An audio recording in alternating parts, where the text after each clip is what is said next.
La noche de San Bartolomé. Presentado por Aguillón Vega Gabriela Abigail, Delgadillo Patiño Diana y Fausto Nieto María Guadalupe. Introducción. En este trabajo hablaremos sobre uno de los hechos más trascendentes de la historia, de la teoría general del derecho. Para saber y conocer cómo se dio este hecho, quiénes participaron, en qué afectó a la historia y en qué la benefició. Les hablaremos de la noche de San Bartolomé, y para adentrarnos un poco en lo que sucedió en este hecho, les daremos una pequeña introducción al tema, antes de verlos y ponerlos en contexto. En la noche del 23 al 24 de agosto del año 1572 dio un funesto suceso en París, la matanza de San Bartolomé. Fue un asesinato en masa que trajo como víctima a los hugonotes, que se les conocía de esta manera los protestantes franceses seguidores de las doctrinas calvinistas. Esta masacre se dio en un marco social de las guerras de religión de Francia, que fue entre los protestantes calvinistas y los católicos. La matanza de San Bartolomé pertenece a la cuarta guerra de las 8 que se pueden distinguir de todo el proceso. El rey Carlos IX de Francia y el almirante Gaspar de Coligny, líder del partido de los hugonotes, habían firmado la paz de Saint-Germain, la cual había puesto fin a la tercera de las guerras de la religión de Francia. El acuerdo no contentó a ningún bando, a pesar de readmitir a los protestantes en los cargos públicos y devolverles propiedades incautadas. Gaspar de Coligny pasó a formar parte del Consejo Real como concesión de Catalina de Medici y su hijo Carlos IX, para apaciguar la situación. El 18 de agosto de 1572 se produjo el matrimonio entre Enrique de Navarra, protestante, y Margarita de Valois, católica, hija de Catalina Medici. Tal unión tampoco fue bien recibida por ser un acto de reconciliación entre católicos y hugonotes. El propio Papa se opuso a esto.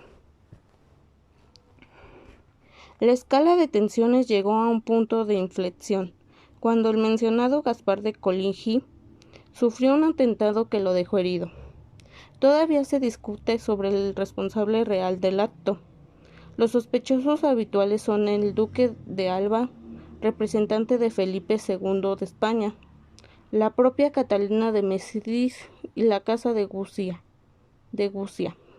Todos veían sus intereses políticos comprometidos con el acuerdo de paz y el aumento de influencia de Coligny sobre Carlos IX, pero nada prueba sus implicaciones. Sigue siendo una cuestión abierta.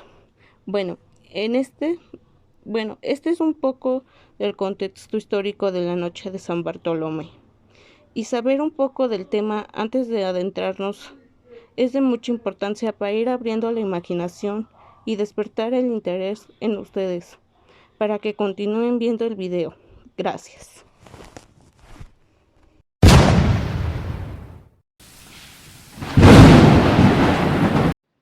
La noche de San Bartolomé. La rivalidad política entre católicos y hugonotes fue la causa de este terrible episodio de violencia inscrito en el contexto general de las guerras de religión en Francia en el siglo XVI.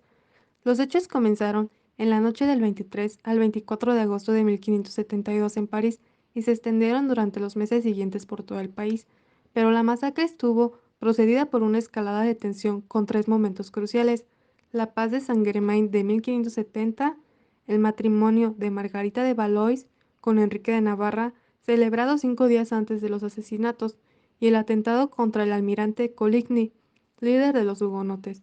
La paz de Saint-Germain, que teóricamente puso fin a la tercera guerra de religión entre católicos y protestantes, resultó ser en realidad muy precaria, pues los católicos más intransigentes no la aceptaban.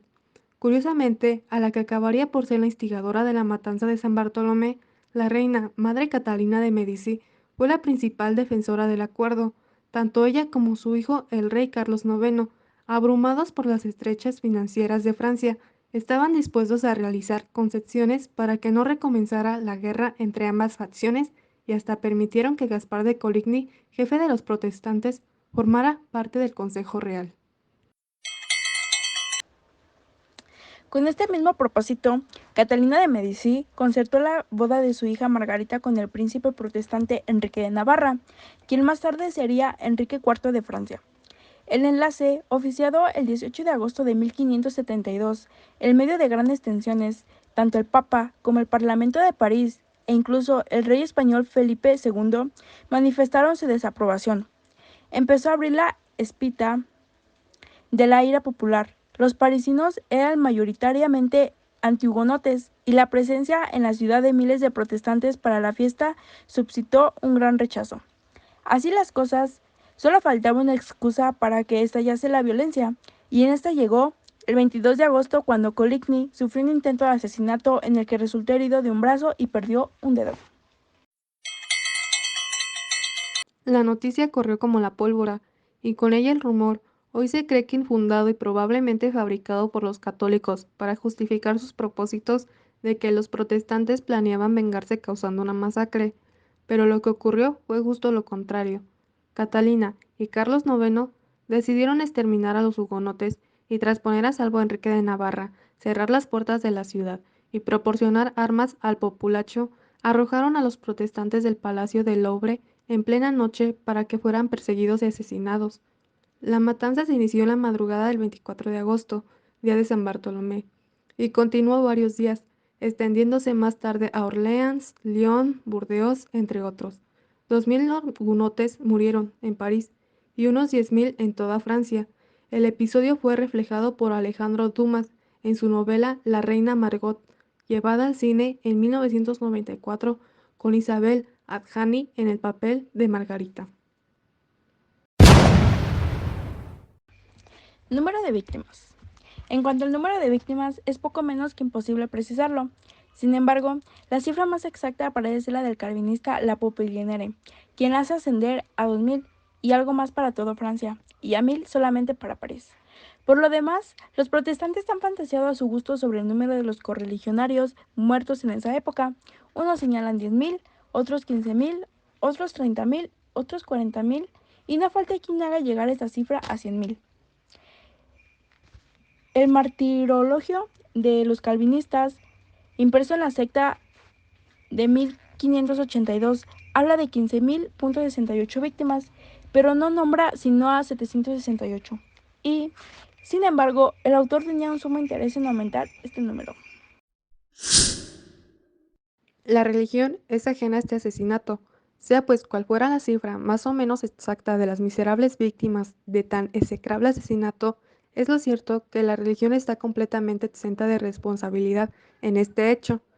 El rey justificó el degüello de los hugonotes diciendo el día inmediato al Parlamento que ese hecho de sangre obedecía al designio de ahogar a una conjuración tramada contra la vida del rey y de su familia, que solo pudo evitarse con la matanza de los conjurados. Esto es lo que se hizo saber a los gobiernos extranjeros, y en la misma corte de Inglaterra, aliada con la de Francia, se prestó entero a crédito a estos rumores. Como los mismos informes fueron suministrados a la corte de Roma por el embajador francés, Gregorio XIII ordenó la celebración en Roma de una fiesta de acción de gracias, por haber salido ilesa de la real familia y por la conservación de la religión católica en Francia, pero mostró profundamente disgustada no solo por la sangre derramada, sino también por no haber empleado los procedimientos jurídicos usuales con los rebeldes. Conclusión. Ahora que hemos comentado todo el contexto histórico sobre este suceso que dio por terminada la rivalidad entre los católicos y los hugonotes, los cuales promovían la doctrina calvinista, esto como una de las causas más relevantes de este terrible episodio de violencia, que se dio en el contexto histórico de las guerras de la religión en Francia. Gracias por su atención.